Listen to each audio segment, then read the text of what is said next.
jirtana ilaahay hayna dhinac mariyo abaarta iyo kulaylka iyo culayska ina haystana ilaahay haynaga qaado dawlad xumada iyo mushkiladda siyaasadeed ee Soomaalida dabada qabsatayna ilaahay haynaga dhameeyo xal ilaahay ha u keeno inta kadib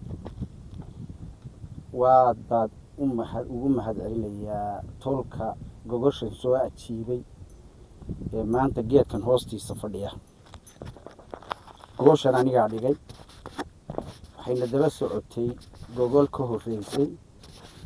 iyo barnaamij hadda muddo aan maray 3 bilood inay dhan tahay aan ku hawlanahay sidaad ka warqabtaan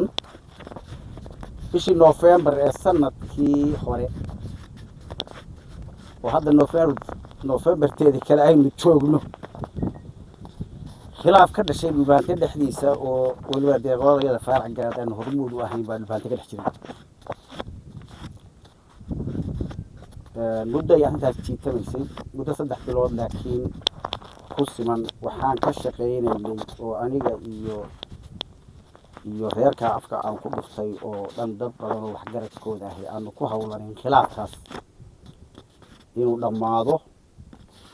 dadkii isku khilaafayna qof la isugu geeyo iyo group waxay ahaadaan alxamdulillaah rabbil caalamiin wuu noo soo dhammaaday waxaa intaa dheeray intii barnaamijkaasi jiray waxaa dhintay caaqilkii reer Yusufayga Abukor ilaahay u naxariisto aan faatixada u maro jannadii ilaahay inuu geeyo tabdiilkiisii baa muddo hadda mootan yahay waqtigaas inta aanu iskhilaafsanayn iyo sidii loo bedeli lahaana hawl naga maqan bay ahaydee hawshaasina way noo soo dhammaatay oo waxaanu isla qaadanay inaanu caaqil u dooranno Khadar Daahir gogashii tan ka horeysay oo faarax garaado geedkan ku shiray waxaan shaacinay Khadar Daahir inaan isla garanay inuu caaqilka faarax garaad ee hogaamin doonano وفارح جراد وامو مركا عن أرنكاس عن صحافة وعن كذا سمي سن حير وامو وفارح جراد وامو أي ربان إن يكون دقمان حير كاس يو شاعين تعاقل كاس مارنتي أن جيت كن كوجا ديني النجو أو شفيدا ريف فارح جراد كوجا وحن كشاعي كوجا تنكو حكتين وبهانتي عن gogol u dhigayno ugu yeerayno geedka dhulbaantaa soo ajiibay maanta ee goodkan fadhiya aad iyo aad baan arrintaa uga mahad celinayaa waxaan rabaa marka in aan ku soo dhowaado warkayga oo idinla maragsado waxaan dooranay horta Khadar baan u dooranay caaqil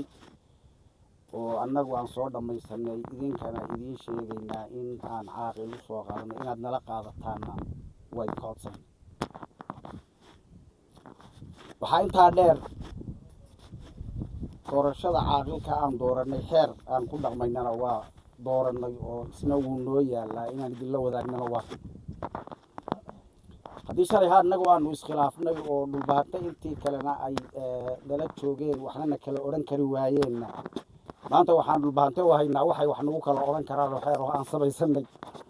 oo berri ciddii ka leexatay odhan war idinkaa waxaan samaystay oo shalay noola yimi xariggii shalay aad isku xidheen baa idinku xidhan idinaba dhaqaaqo intaana waa idinla wadaagna haddii ahayd waxaa intaa dheer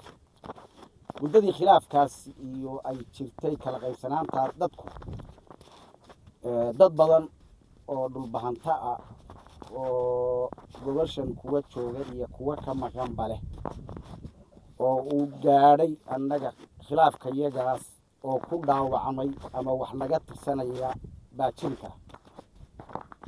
iyadana waxaan ku heshiinay inaan gobol u dhigno cid kasta oo dhulbahanta ah oo dhulkan joogta oo wax tirsato oo wax naga tirsatana inaan gobol u dhigayno la fadhiisanayno wax alla wixii ay noo qabaana kala garanayno wixii khalad aan leenayna qaadanayno aniga warka ii yaala ee gogoshan oo aan dhigay darteed aan warka idinku qaatay waxa weeye shirkan inaan idin furo inta fariinta aan ku leeyahay ee aan rabo inaan gudbiyaana waa intaa. waxaa intaa ii dheer dhulbahantoo dhan yaan rabnaa inay midoobaan. ciddii aniga iyo dadka dawladda u shaqeeya ee kale ee saaxiibada ee kollegiskayga ah wax ka tirsanaysa oo rabta inay gobol u dhigato ama la garantana goboshu waa u taalla diyaar rabo. wixii dhaqana oo lagu kala tirsanaa ama khilaafkiisu jiray ama shalayto wax ka yimaadeenna sidaa aan idiin sheegay baa naga dhab ah. ilaahayna sidaasuu nagu ogyahay. annagu beecaan gallay, beecaduna waa dhaar. beecadaa aan gallay qofkii ka leexda oo waxa aan samaysanay dhinac marana